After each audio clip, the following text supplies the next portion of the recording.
Nós estamos lendo Romanos capítulo 1, versículo 16, onde Paulo diz: pois não me envergonho do evangelho, porque é o poder de Deus para a salvação de todo aquele que crê, primeiro do judeu e também do grego.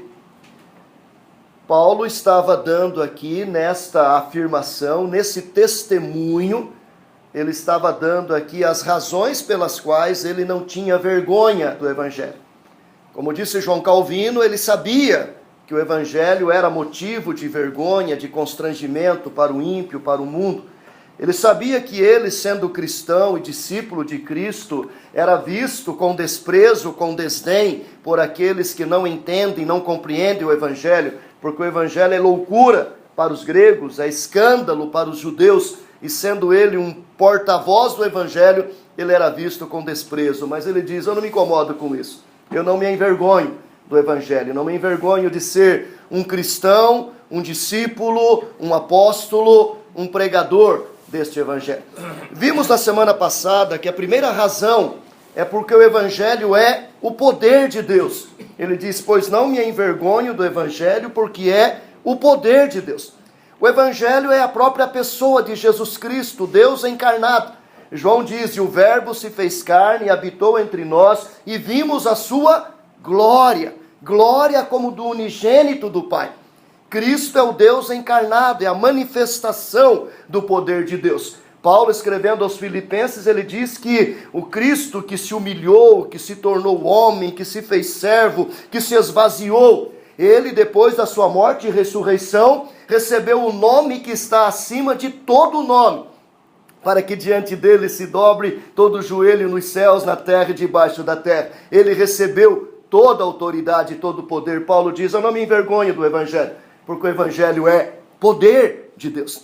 Mas em segundo lugar, Paulo vai dizer: não me envergonho do evangelho, porque o evangelho é o poder de Deus para salvação.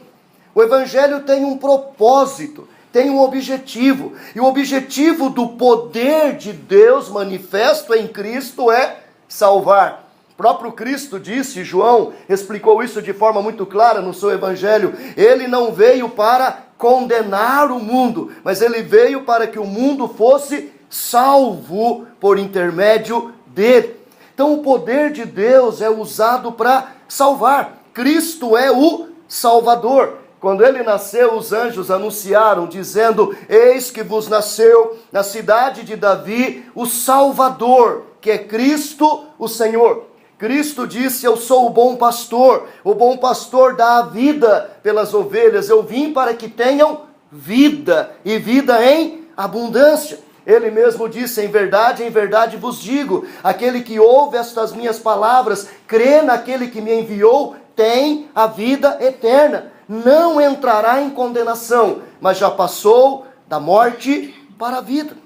Então Jesus Cristo veio para salvar. O evangelho é o meio, a fórmula, a receita de Deus para nos salvar. E muitas pessoas então perguntam: mas salvar de quê? Eu não estou perdido, eu estou bem, eu tenho uma boa saúde, uma família constituída, um bom emprego, ganho um bom salário. Salvar de quê? Cristo, o evangelho de Deus, veio para nos salvar da única coisa que eu e você não podemos nos salvar: da condenação, da morte eterna, da perdição sem Deus. A Bíblia diz que o salário do pecado é a morte.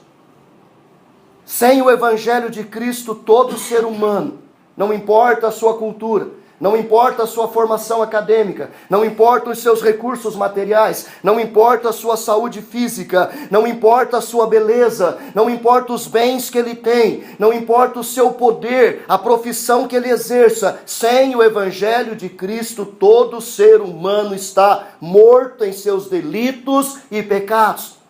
Sem o evangelho de Cristo eu posso andar, falar, pensar, raciocinar, conquistar, mas espiritualmente eu estou morto. A Bíblia diz lá em Efésios capítulo 2, a vós outros que estáveis mortos, ele vos deu vida. Cristo veio para nos oferecer a vida que a política, o poder de Roma não poderia dar, a vida que a cultura da Grécia não poderia dar, porque a educação, por melhor que seja, ela não pode nos oferecer vida. Ela pode nos fazer mais educados, mais polidos, mais nobres, mais sábios, mais capazes, mas não pode tirar o pecado do nosso interior, do nosso coração.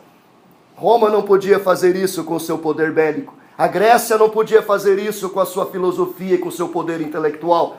Somente o Evangelho de Jesus Cristo pode entrar na minha vida, na sua vida, e nos transferir deste reino de morte, de perdição, de destruição, e nos trazer para o reino da luz, para o reino de Deus. Sem Cristo nós estamos no reino das trevas, presos pelas correntes do pecado, dominado pelo jugo de Satanás, que é o príncipe deste mundo. Cristo veio, amarrou Satanás, quebrou as correntes do pecado, e agora ele diz: você está livre. Ele nos oferece a vida eterna, a vida abundante. Mas ele oferece, ele não obriga. Por isso que Paulo diz: o Evangelho é o poder de Deus para a salvação de quem? Daquele que crê. Crê quem quiser. Ninguém é obrigado a crer. Deus não obriga você a crer. O Mackenzie, enquanto instituição confessional, não obriga ninguém a crer. Nós estamos aqui para dar testemunho. Estamos aqui para pregar, para ensinar. Mas ninguém é obrigado a se tornar cristão. Em nosso quadro de funcionários e de alunos, tem muito mais gente que não é cristão do que cristãos. E nem por isso aqueles que não são perseguidos, maltratados ou outro tipo de coisa qualquer. Eles têm os mesmos direitos e privilégios. Eu trabalhei durante quase 5 anos com dependentes, menores, infratores, meninos de rua, viciados em drogas, em todo tipo de droga. Tínhamos lá em Vitória um projeto chamado Casa Aberta do Cidadão Criança. E durante 5 anos nós oferecemos a estes meninos uma vida melhor. Eles poderiam ir para esta casa, lá eles teriam um local para tomar banho, uma roupa limpa, passada, ali eles teriam comida boa, ali eles teriam educação, formação.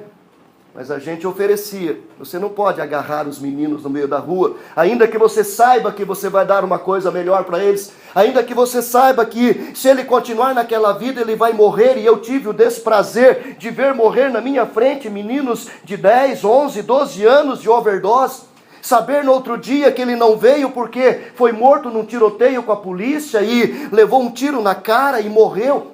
Muitos deles morreram nesta situação, mas muito embora nós estivéssemos fazendo uma coisa que iria salvá-los daquela destruição, eu não poderia agarrá-los pelo cabelo e dizer: venham e entrem aqui nesta casa, que aqui vocês vão ser salvos. Não, eu podia apenas oferecer a eles uma oportunidade. Muitos vieram. Um tempo atrás eu recebi uma carta de um menino chamado Fabiano.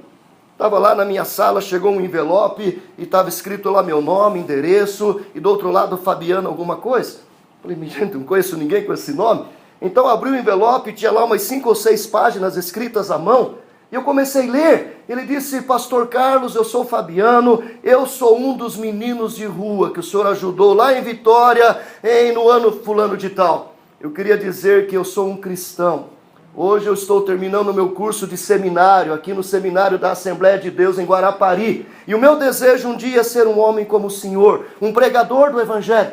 E eu naquele momento comecei a chorar dizendo: Deus, se apenas este menino foi salvo por aquele projeto, valeu a pena todo o esforço, todo o sacrifício. Queridos, nós podemos oferecer, Deus oferece, Cristo oferece, o Mackenzie oferece, mas ninguém obriga. Paulo diz: eu não tenho vergonha do Evangelho, porque o Evangelho é o poder de Deus. Eu não tenho vergonha do Evangelho, porque o Evangelho de Deus é salvação, boa nova de salvação. E nós estamos pregando isso, anunciando isso. Acredita quem quiser, aceita quem quiser. A única coisa que ninguém vai poder dizer é no dia do juízo: eu não sabia, ninguém falou comigo. Porque com certeza nós seremos testemunhas diante de Deus para dizer: ele sabia sim, Senhor, mas ele não quis aceitar.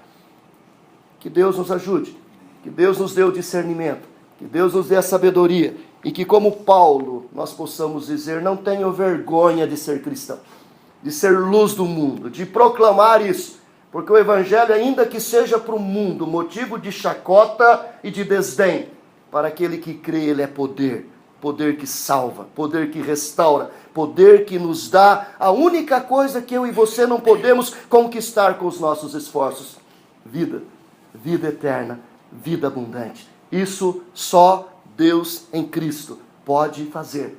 E a única coisa que eu tenho que fazer é acreditar nisso. Que Deus nos abençoe. Amém.